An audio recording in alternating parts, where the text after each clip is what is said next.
السلام علیکم میرے فارمرز، آپ دیکھ رہے ہیں میرا چینل ویٹرنری پلانٹ۔ دوستو، آج کا ہمارا ٹاپک ہے کہ جانوروں سے حاصل ہونے والے گوشت کا استعمال اور اس کی غذائی اہمیت، اور انسانی جسم کو گوشت کے استعمال کی کیوں ضرورت ہے۔ نئے آنے والے دوستوں سے گزارش ہے کہ ویٹنری پلانٹ کو سبسکرائب کریں اور بیل آئیکن پہ بھی کلک کریں تاکہ آپ کو تمام نیو ویڈیوز کی اپڈیٹ ملتی رہیں۔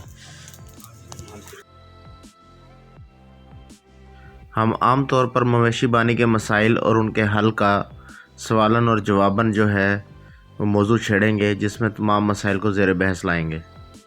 السلام علیکم میرے فارمرز۔ دوستو، آج ہم گوشت کے ٹاپک پہ بات کریں گے، یعنی کہ جانوروں کے گوشت کا استعمال اور اس کے فوائد کیا ہیں۔ حلال جانور کا گوشت غذا کا اہم جزو ہے۔ گوشت سے پروٹین حاصل ہوتے ہیں جو مقوی اور جلدی ہضم ہونے والے ہوتے ہیں۔ انسانی جسم کو روزانہ کام کاج اور محنت کرنے کے بعد پروٹین کی ضرورت پڑتی ہے، جو گوشت سے پورے کیا جا سکتے ہیں۔ گوشت ہمیں توانائی مہیا کرتا ہے۔ گائے بھینس کے زندہ وزن کا 55 سے 60% گوشت حاصل ہوتا ہے۔ بھیڑ بکریوں کے زندہ وزن کا 50 سے 55% گوشت حاصل ہوتا ہے۔ اچھے گوشت میں 20% ہڈی ہوتی ہے۔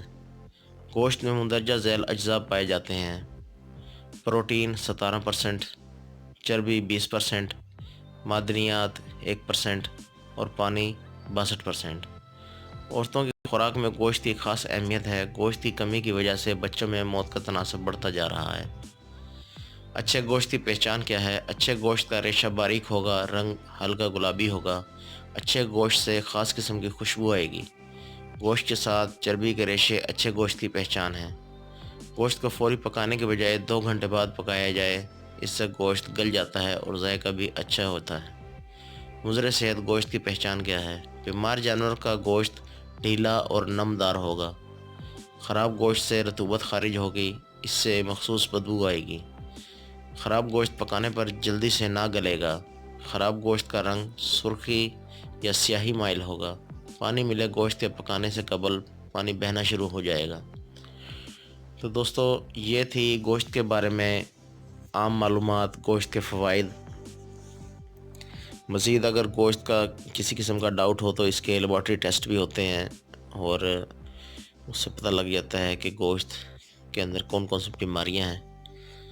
تو امید کرتا ہوں کہ یہ ویڈیو آپ کو بہت پسند آئی ہوگی۔ نیکسٹ ویڈیو کے ساتھ انشاءاللہ ہم بہت جلد حاضر ہوں گے۔ تب تک کے لیے آپ اپنا خیال رکھیے گا۔ اللہ حافظ۔